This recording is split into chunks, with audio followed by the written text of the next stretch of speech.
With me today, I have Jennifer Garcia, Interim CEO of the Latino Business Action Network. LBAN collaborates with and champions the efforts of the Stanford Latino Entrepreneurship Initiative. Since she joined them in 2018, Jennifer has overseen program cohorts for over 300 Latino and Latina entrepreneurs in the Stanford Latino Entrepreneurship Initiative's Education Scaling Program. Welcome, Jennifer. And Bob Dickerson as well. In addition to his role as chairman of NCRC, Bob serves as executive director of the Birmingham Business Resource Center and chief executive officer of Foundation Capital, a small business administration certified development company where his efforts on capital access and capacity building have resulted in nearly $900 million in loans to businesses since 1996. And welcome, Bob. Thank you both for joining us today. So let's get right to it. Our conversation today will center on strategies for post-pandemic recovery specific to Black and Latino small business. And to understand how we get there, let's talk first about how Black and Latino small businesses were doing pre-pandemic. Jennifer, since its inception, the Stanford Latino Entrepreneurship Initiative has produced annual reporting on the state of play for Latino entrepreneurs. Can you give us some context for the Latino small business contribution to the overall economy pre-pandemic? Great. Yes, absolutely. I just want to say thank you, Marisa, and thank you for your leadership and for bringing this conversation to the table. I certainly think it is timely and important that we're talking about this. So as you did mention, I'm with LBAN, but we collaborate with Stanford University and we champion the Stanford Latino Entrepreneurship Initiative. And that initiative is a twofold. It's research and it's education. But on the research side, we survey over 5,000 Latino business owners on an annual basis. And we're really looking to understand the trends, the factors that are contributing to growth, the factors that are impeding growth. So if I look at pre-pandemic, what Latino business owners were doing, how would I describe that? I would say that they were thriving entrepreneurs, that they were opportunity-driven entrepreneurs. So what does that mean? If I look at the report, again, this is our 6th annual. So if I look at the report from 2019, it's the State of Latino Entrepreneurship Research Report. In that report, it found that Latino-owned businesses reported an average revenue growth of 14% in 2019, which outpaced the US economy. So what that tells me is that the cohort of Latino businesses are successful business leaders. They are resilient. They know how to handle adversity. So when they are put in a conducive business environment, they thrive. They are thriving entrepreneurs. Another statistic here is 85% of new Latino entrepreneurs are what the Kauffman Foundation characterizes as opportunity entrepreneurs. And what that simply means is that they start business out of an opportunity. They see an opportunity rather than a need, which is sometimes the perception. So this translates into 4 out of 5 Latino-owned businesses that are starting because they saw an opportunity. This is all in 2019. So Latinos, again, to summarize, Latinos have persevered. They've been resilient from a personal and a social perspective. And what that has translated into from a business perspective is that they are entrepreneurial in nature, but they are resilient and innovative business leaders, and which makes them, the fastest growing segment of Latino businesses in the United States. I would say too that pre-pandemic, there were 400,000 Latino-owned employer businesses. And I emphasize employer because that means they are businesses that are employing. They have at least one or more employee, generating nearly 500,000 billion in annual revenue and employing 3.4 million people. That's fantastic cohort of business leaders. I will say, Marisa, that an opportunity gap also exists, right? I didn't mention this, but we know that Latino businesses are the fastest growing business segment in the United States, but we also know that only 3% of Latino-owned businesses ever reach $1 million. So there really does create an opportunity gap. And what that means is if Latino-owned firms, employer firms, generated the same amount of revenue and employed the same amount of people as non-Latino owned businesses, the economic contribution would be 900 billion. The employees would be 4.2 million. Right. So just to give you the differential between that and the opportunity is that by not having these Latino owned businesses scale to a same or similar level, we are missing out on 400 billion being added to the US economy, and we're missing out on 1 million jobs. So we can see purely from an economic perspective why it's important that Latino-owned businesses, that we focus on it, that we surround them with support and resources, because they're an imperative cohort to the U.S. not only recovery but growth. That's great. So, despite a lot of challenges, which we'll talk about in a moment, a lot of good news pre-pandemic for Latino entrepreneurs. Bob, there are over 2 million Black-owned businesses in the U.S. that generate more than $150 billion in revenue. Can you tell us about some of the characteristics of business formation in the industries within which Black entrepreneurs were represented before the pandemic?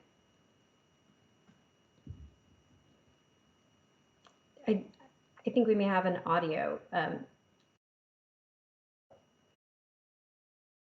All right. Thank you so much. Great. You can hear me now. Okay. Well, thanks, Yes. Marisa. Thank you for setting that up. You did a fantastic job.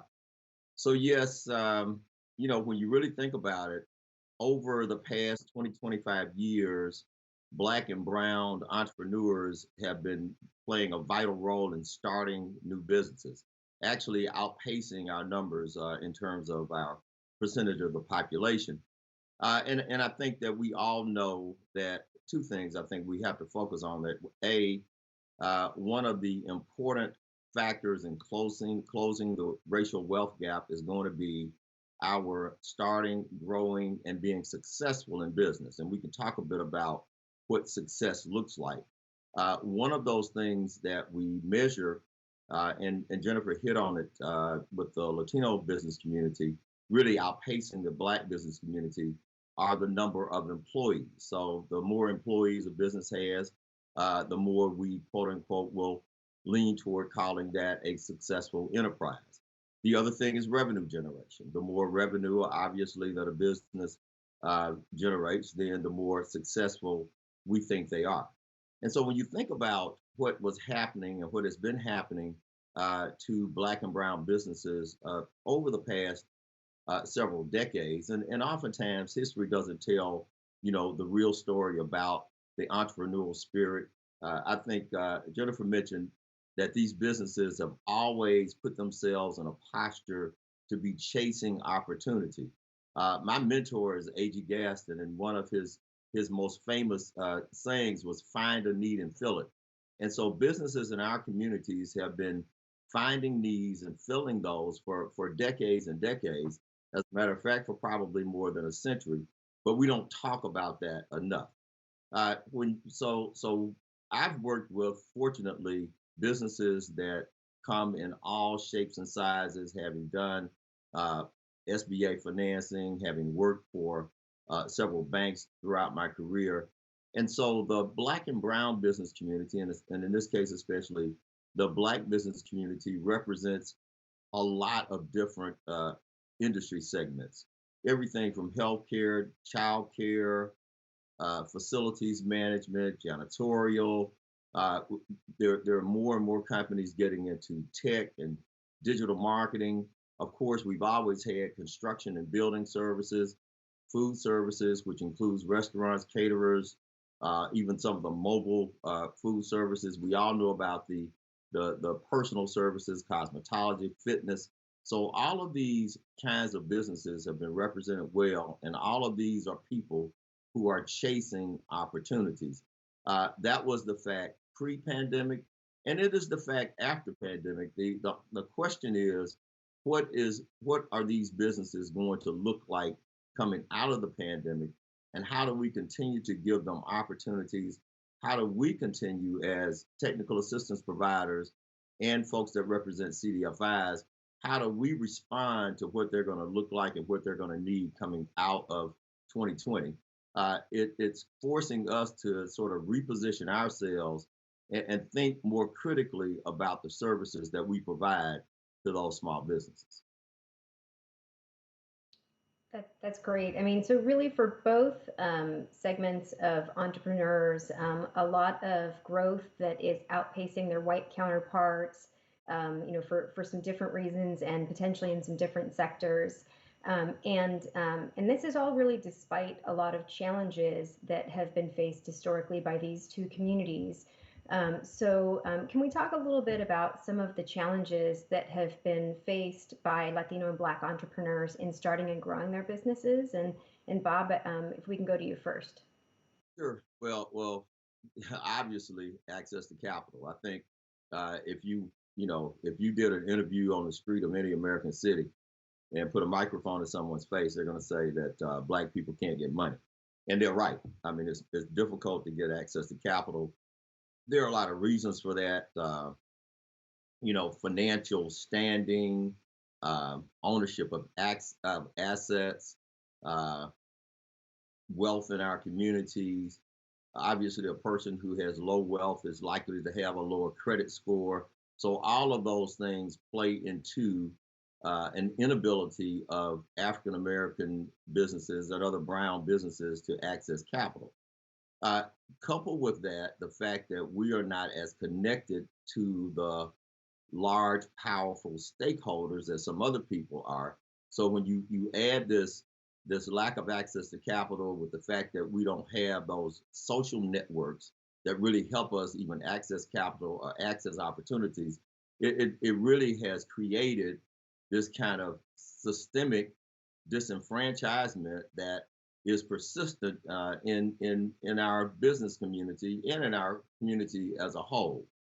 And so we have to continue to fight to make sure that capital markets and lenders do understand that it is very important that our businesses be allowed the opportunity to access capital for business growth and business formation, even though some of the characteristics that we bring to the table may work against us in many instances. Great. And Jennifer, certainly business formation is being led by Latinos and Black entrepreneurs. How are some of the challenges that Latino entrepreneurs different or similar to the ones that Bob described? I gotta say, Bob did a fantastic overview there, because access to capital is a critical factor in scaling a business. It's a critical factor in creating and starting a business, and certainly one that has been impacting both Black and brown businesses. I'm going to approach this from the lens of Latino-owned businesses because, that's where I'm working. That's kind of the lens that I have on. But let me just take this through a storyline, if I may. The funding gap has always existed. We know that. Data has told us that for years. But it has certainly been illuminated as we look at the storyline from 2020 and the pandemic. It really starts by understanding what was the need for relief aid and tracking where that relief aid ended and in what hands and in what businesses it reached. So we can say in 2020, and we can point back to the data on this, 82% reported negative impacts. Again, 82% of Latino-owned businesses reported negative impacts. Only 33% ended up applying for PPP funding in round one. So if we dug into why was there such a low rate of those that applied? And so we analyzed that further, and we found a couple different things. And this will again emphasize these factors that Bob just mentioned. 45% of those that were interested in applying for PPP reported that they lacked the guidance on how to apply. They just didn't know how to get to a lender. They didn't know how to put their materials together, etc. 1 in 5 found that they did not have, or reported that they didn't have the required application materials. A lot of that is pointing back to the financial records. And then 17% reported that they didn't have a clear or an established banking provider. Now, I do want to share something, and this will tie in the whole picture of why. It'll tie in the picture of what's important for business owners. When we look at those that applied and those that received funding for PPP round one, 18% of scaled Latino business owners received funding. And again, scaled are businesses, the way we define scaled, it is businesses that have received or achieved $1 million in annual revenue or greater. So certainly the unscaled businesses, the statistic is much lower, but for scaled businesses, 18% received funding in comparison to 28% of white-owned businesses. Now, if I look at the network, the LBAN network, the Stanford Latino Entrepreneurship Network, of our alumni companies, 82% received funding. That is an astronomical difference, right? So let me tell you my interpretation of this is one, the systematic structures that exist to support small businesses, those organizations and structures that are designed to connect DC to mainstream businesses did not adequately connect with Latino-owned businesses. That points back to they didn't know, they didn't have the guidance, they didn't have the know-how in terms of how do I connect with this type of relief aid. This data also highlights the importance of being part of a professional resource and network. I pointed to the success that we had within our own alumni, 82%. That absolutely, hands down, goes back to how powerful and important it is for a business owner to be part of a professional network. And just to give you a glimpse of what was happening, and certainly we as the leadership team, we were bringing webinars and information and subject matter experts to our network consistently. This is the latest news. This is some changes that they just made or they just announced, or the portal's about to open, be ready. This is the material work you're going to need. So that all came from the leadership side. But what was happening amongst the business owners themselves was extremely powerful, because what they were doing is they were saying, I applied here, this is what they told me. I went to this bank, it didn't work, but I went to this provider and they approved my application in 3 days. And so that information sharing and resource sharing became extremely, extremely powerful. And again, why I point back to, if you as a business owner are not part of a professional network, today is the day to certainly identify one and be part of one. And then lastly, what this storyline tells me here is the importance of business owners really owning their financials and maintaining accurate and timely records. Oftentimes what I see with businesses is that they are great at running their business or doing their business in their product or their service, but is the overall business oversight that could be challenging for some of our entrepreneurs. And so it's really saying, we really have to ingrain our business owners and leaders to say, you have to own your financials. You have to understand your records on a timely and accurate level. Leverage technology, leverage professional services to do so. But those companies that were able to produce financial records were much more prepared for application time. We saw that in PPP, and we're seeing it now with some of the relief options as well. That's a really great example of how addressing that social capital deficit can have a powerful positive effect on the Latino business community and other business communities as well. Now, Bob, I know that that the impacts of COVID and of what felt like a screeching halt for shutdown for small business were felt acutely, not just by the Latino business community, but by the Black business community as well. Can you talk a little bit about what some of the reasons are that the impact was felt disproportionately by Black entrepreneurs?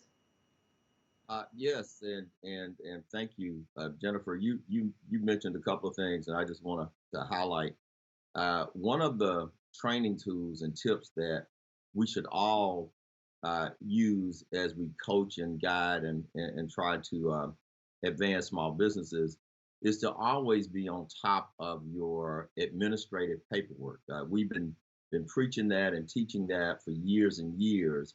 And I think that the PPP opportunity or the lack of opportunity for people who weren't prepared, who weren't fastidious about keeping good records and having records available, was a moment that that maybe a lot of folks woke up. When I looked at the report that the SBA put out, and obviously some of it should have been embarrassing with the number of businesses that were able to immediately get the $10 million loans, and there were pages and pages of 10 and then 9 and so forth and so on. But those were people who not only had their records, obviously it's a lot different in that business or that type business on a small mom and pop.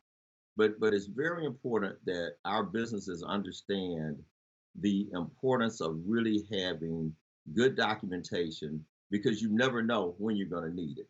And I've always talked to businesses about the fact that if you don't have the documentation, if there is a delay in you actually producing it, then in a lot of ways you are prejudicing the lender to even be more cautious and more concerned about your ability as a business owner. And you're giving them a little bit more concern about the quality of your credit application. So just let me just mention that. So many businesses that had begun to thrive, and I use that word a bit guardedly, a bit cautiously, but had begun to thrive, had begun to hit their stride, uh, now found themselves in a position where, through no fault of their own, they were shut down by COVID-19. We ran a loan program here in Birmingham for the city and our community foundation. And all of us, when we started back in March of 2020, providing zero interest loans for small businesses, most of us felt that, well, this is going to be 2 months, 3 months, which was the basis of PPP. It was 8 weeks of rent or payroll or assistance with utilities. None of us really expected that the impact of COVID-19 would last now for the last 14, 15 months. And so those businesses that could take PPP and infuse it into their operation, maintain employment, keep paying their bills and survive, are still doing that. But so many companies were not able to do that, even with some assistance from the city of Birmingham in our case, or the SBA with PPP. One of the things that we are learning here in Birmingham is that we really don't know. At this moment in time, it is still difficult to tell who the survivors are going to be.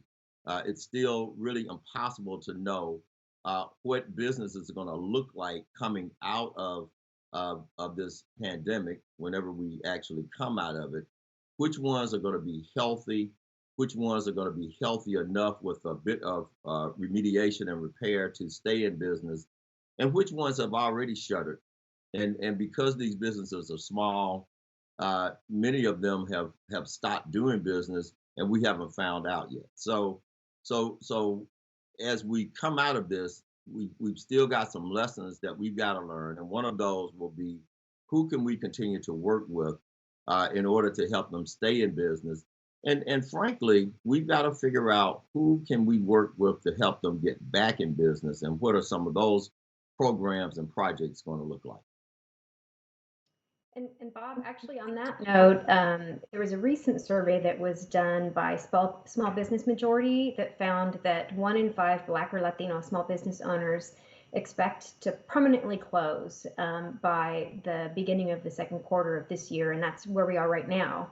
Can we talk a little bit more about what you just mentioned, that, if 20% of Black and Latino businesses are going to forever be shuttered, what can we do in the near term, the next 6 months to a year, to address, potentially stemming that tide, and what kind of impact would happen on the economy if that were to happen?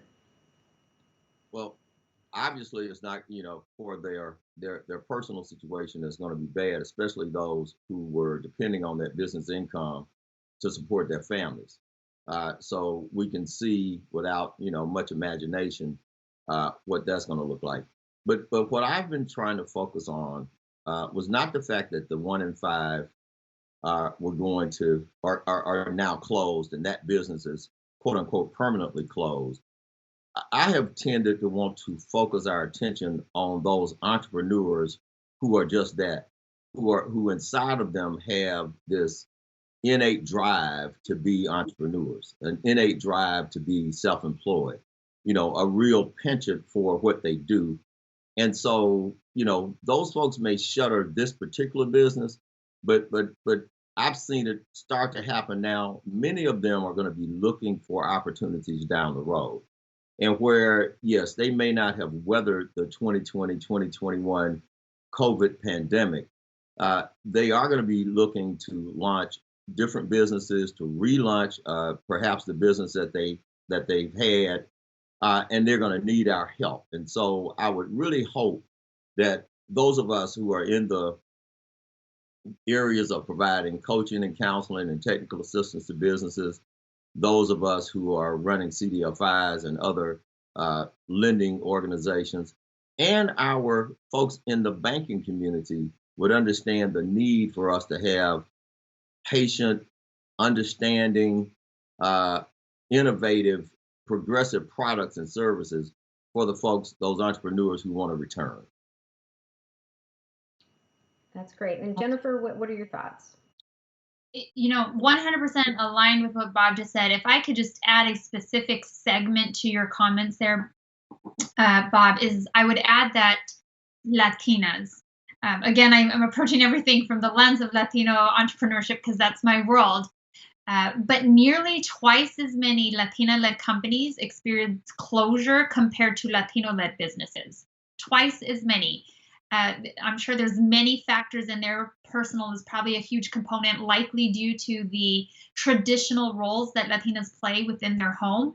But what you were just saying, Bob, do we need to come together collectively, corporately, NGOs, public-private sectors, to really create an environment that is conducive for women to step back into entrepreneurship and small businesses, for them to gain access to resources, business coaching, mentoring, capital, whatever. We should be innovative as NGOs, as corporate citizens, as the public, the public segment or sector. We need to be creative and innovative in terms of how do we support business owners that were really challenged, that had to shut their doors. And I think, to your point, Bob, I think the jury's still out if these are going to be permanent closures or temporary closures, but we certainly know that Latinas have been hit hard and that there is opportunity for us to impact them and support them into recovery and into entrepreneurship in their next stint. That's great. Well, so both of you have acknowledged that Black and Latino entrepreneurs continue to face a lot of the same challenges today that they faced pre-pandemic and likely into the future. So kind of getting underneath what Jennifer just mentioned about those innovative solutions, would love, Bob, if you could share a little bit more about what some of those innovations might be and what we can do to be able to address, in particular, the ongoing issue of access to capital. Well, one of the things that I would do right off the bat is to sort of throw away the analysis of historical business performance, say in 2020 and 2021, if I were considering a loan to a business that was hurt by COVID. I want to look back at their 2016, 17, 18 performance and make more of my decision based on that, because we know that their balance sheet and their P&L statement or their credit report is not going to look the same. And so I would think that the banks would be sensitive, or any lender would be sensitive. CDFIs obviously have played an important role. They don't have the credit criteria nor the regulatory pressure that some banks have, and we'll admit that. But CDFIs have limited resources. You don't have some CDFIs that are the size and strength of our major financial institutions. So undergirding CDFIs and then understanding that their performance cannot just be measured to the performance of their loan portfolio. I've often used this analogy that CDFI is sort of like a minor league baseball team. the big league team isn't interested in the minor league team winning a pennant. They're interested in them sending players to the majors. And I think that as we look at using CDFIs to help us rebound, understanding that a certain amount of risk, even more risk than has been taken in the past, is going to be important for us to get more people back in the game and back into business. So those are just two things that I think are really, really important. The final thing on that, though, is that I think our banks have to reassess what they feel credit worthiness is and looks like. And this is not just for Black and Latino businesses. This is across the board. There are a lot of folks hurt that were not Black and that were not Latino, and whose financial statements also won't look as well as they did in 2018 and perhaps 2019. So I think just this reassessment, this shift, and maybe a reconsideration of what credit worthiness looks like, considering the fact that we just came through COVID, is something that the entire financial industry might need to look at. Great comments. Jennifer, did you have anything to add with respect to access to capital in particular? I do. Again, Bob highlighted and hit on so many key points here. One of the things that I'll add to this is our most recent research report, which was released in January, found that Latino-owned businesses are 60% less likely to be funded by national banks. So again, that is just a monumental statistic that tells me there is so much work to be done. And certainly there are controllable factors that a business owner can work on and elevate. And then there are systematic factors that I think lenders across the country need to internalize and evaluate as well. But when we talk about access to capital, we certainly know that there is work to be done for small businesses, Black and brown alike.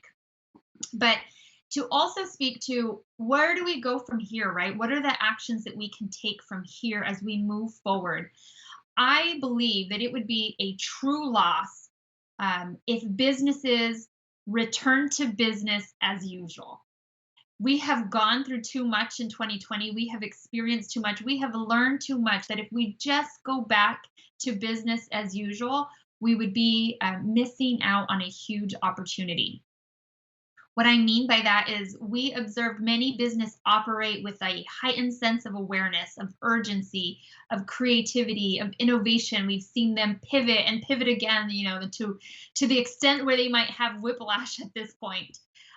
But the pandemic really created ever-changing business environments. And it was that resilience, it was that innovation that allowed businesses to pivot, some to thrive, some to maybe just survive.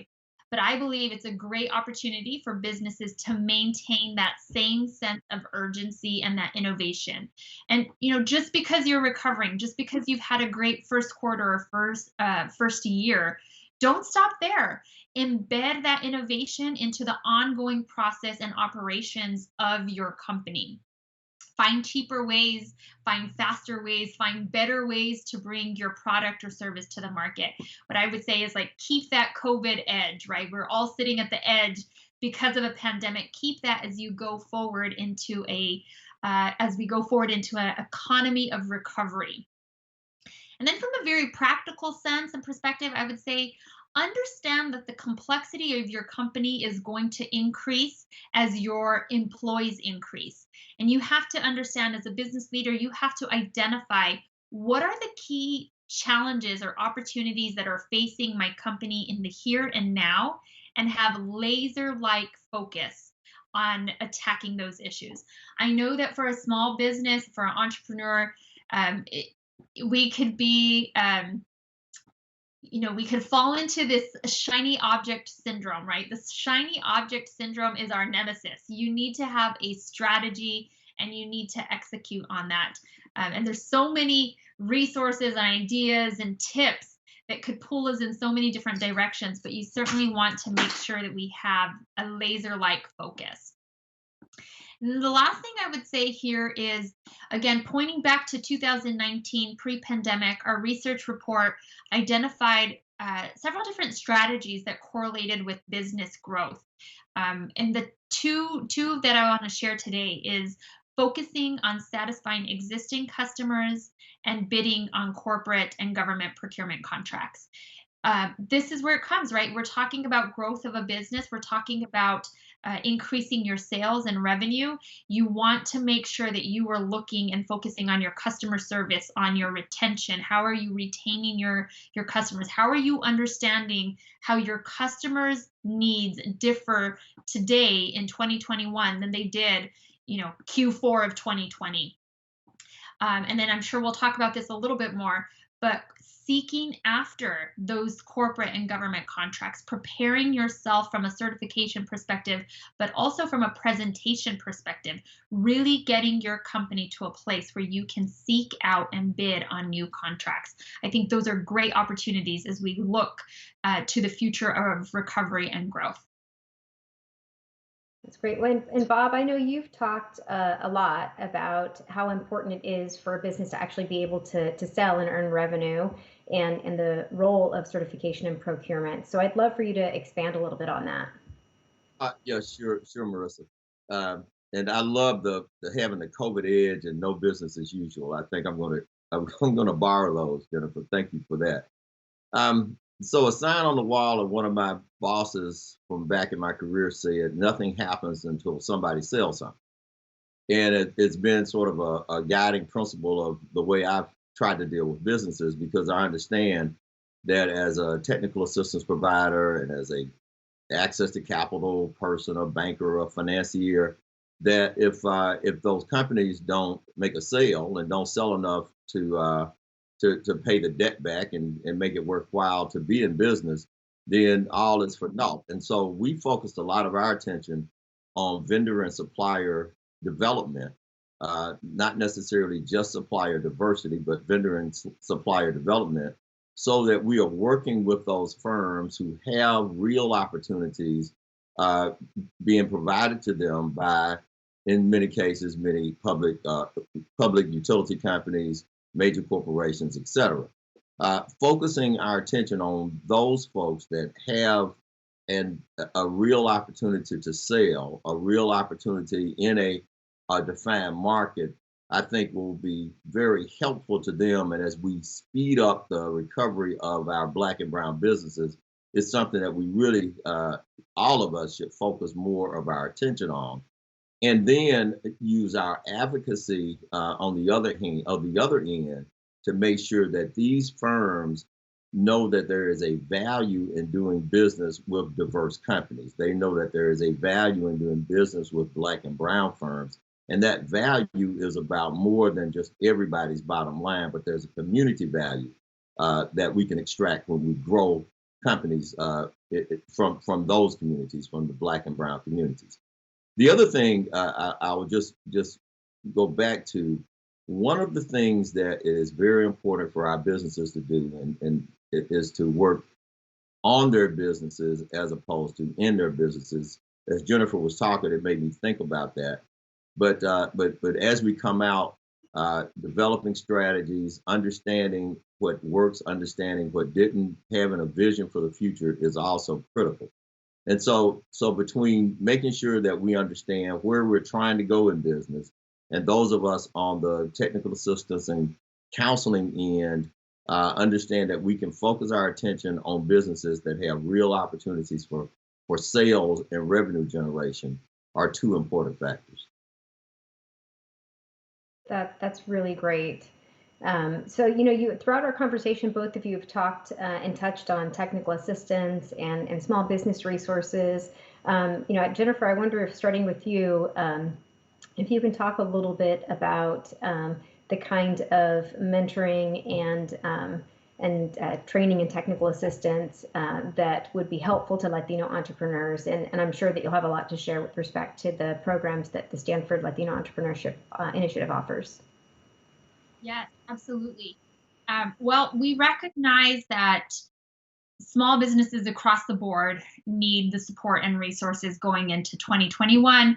And here's what's really important that I want to communicate is, for our small businesses, we have to get the mindset that we are now in a growth phase, right? Certainly, there's still wounds that we might be recovering from, but the US economy is projected to expand this year. It's projected to have a stellar year, quote unquote here, a stellar year in 2021.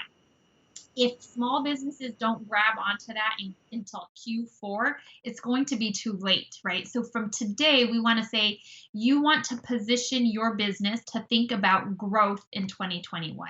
Now, there's lots of work to be done in that.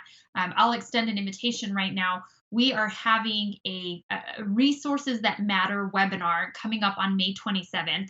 This particular session is focused directly on capital, to understand what is the capital landscape, what are different capital options, what are different capital providers that you can seek out based on your company's needs, what is the type of product that would be applicable to you. And then the second half of that conversation is going to be what we talked about earlier, is understanding your financial records. Let's make sure that you have your documentation ready, that you are leveraging technology so that when you are going in to speak to a lender, you have everything ready. You have your packet ready to deliver. You know your business, you know the funds that you need, and you know how you're going to deploy that. So again, this is a free resource, free webinar, May 27th. You can visit our website to get more information. We will actually be having about 5 different sessions, free webinars throughout the course of the year to bring, again, the resources that matter for businesses in the state of recovery and then in the state of growth in 2021. The other thing that I would say is to any business owner that is scaled, and we just define scaled as $1 million in annual revenue or greater. So if you are a Latino business owner, a scaled Latino business owner headquartered in the United States, I would invite you to apply for our Stanford Latino Entrepreneurship Initiative Education Scaling Program. This is an 8-week intensive program out of the Stanford Graduate School of Business. It is a fantastic opportunity for really, one, to focus on your mindset about growth, because that program challenges the way that we have historically defined growth, the way that we have traditionally pursued growth, and we equip participants with the business skill sets and tools needed to grow. So again, you could find more information on our website around that program. So 2 things, May 27th, free resource, and then for scaled Latino business owners, take a look at our scaling program that happens twice a year. The next one will take place in the fall. Thanks. And Bob, I know that at NCRC, we've also been hard at work on our own set of solutions for small businesses that touch the variety of different communities we serve, including Black and Brown businesses and women and veterans. So I'd love for you to talk a little bit about what sort of resources are going to be available to folks soon. Okay, man. Thank you for your work in that area. Yeah, the NCRC has established a small business training and mentorship program that's going to actually, the pilot is going to include 100 small businesses from various industries that are they're going to participate in a 4-week business training and mentorship program. I am really excited about getting this off the ground, because these folks are going to have the opportunity to spend time with subject matter experts, folks that can really consult with them about their specific needs. And those are some of the things that we have found to be very valuable.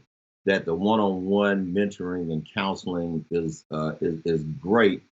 It's always good to have the classes and the workshops and the seminars, but when you can get with someone one-on-one, that can really help you move the needle towards success. So we're excited about doing that. The training framework has already been developed, and if I go through it, it's pretty much a no-brainer to work with firms on how do you acquire customers and generate revenue. And we know that has to happen. I mentioned that before.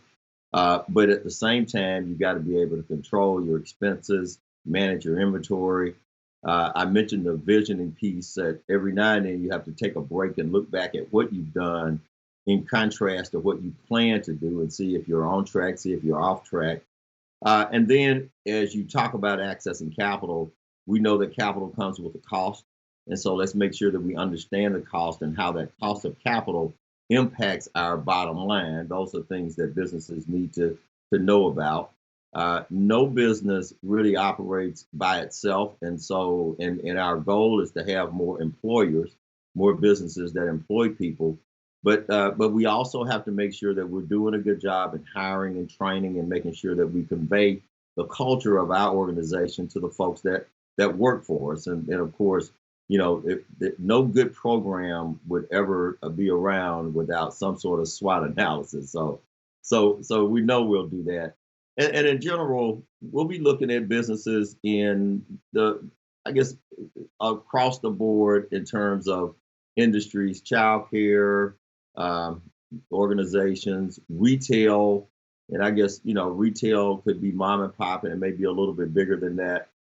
Construction and building trades will not be left off. Even farming and agriculture, we're trying to make sure that we in this program, in this pilot program, have something for everybody, every region, every type of business, or maybe not every, but most types of businesses. Our professional and administrative services are not going to be left out. And of course, our personal services, the janitorial services, beauty and barbershops, cosmetology are going to be included as well. So a well-rounded program with mentors to really help identify opportunities for business growth and focus on those key areas to make sure that not only are you selling your product or service, but you're controlling costs, managing employees, and growing a business that has the opportunity to succeed. So I'm happy you gave me an opportunity to talk about that. It's something that we're very proud of at NCRC. Great. Well, I want to thank you both for your insights and contributions. Really appreciate your participation today and the work that you are doing out in our communities. We're going to go ahead and keep the program moving forward. We have a lot to cover today. Coming up next is Federal Reserve Board Chair Jerome Powell. Make sure you go back to the agenda at 2:15 p.m. Eastern to navigate to the next session and join us for a great conversation between Federal Reserve Board Chair Jerome Powell and NCRC's CEO Jesse Van Tol. Here are just a few reminders. As each session closes, you'll want to go back into the agenda and navigate to the next session. Most sessions are being recorded and will be accessible shortly via the agenda in case you missed something and you want to catch up. And don't forget to get social. We want to make sure that you use the hashtag JustEconomy on social media. We'll also be curating highlights on Twitter, so be sure to follow us there. Our handle is @NCRC. Now, you have a little bit of a break, have a stretch, grab a drink, click over into the Just Cafe. It's the place to hang out and meet people. Meet up with someone you know or introduce yourself to someone new. Enjoy this short break and then meet us back here in about 15 minutes at 2:15 p.m. Eastern Standard Time with Federal Reserve Board Chair Jerome Powell. Thank you all.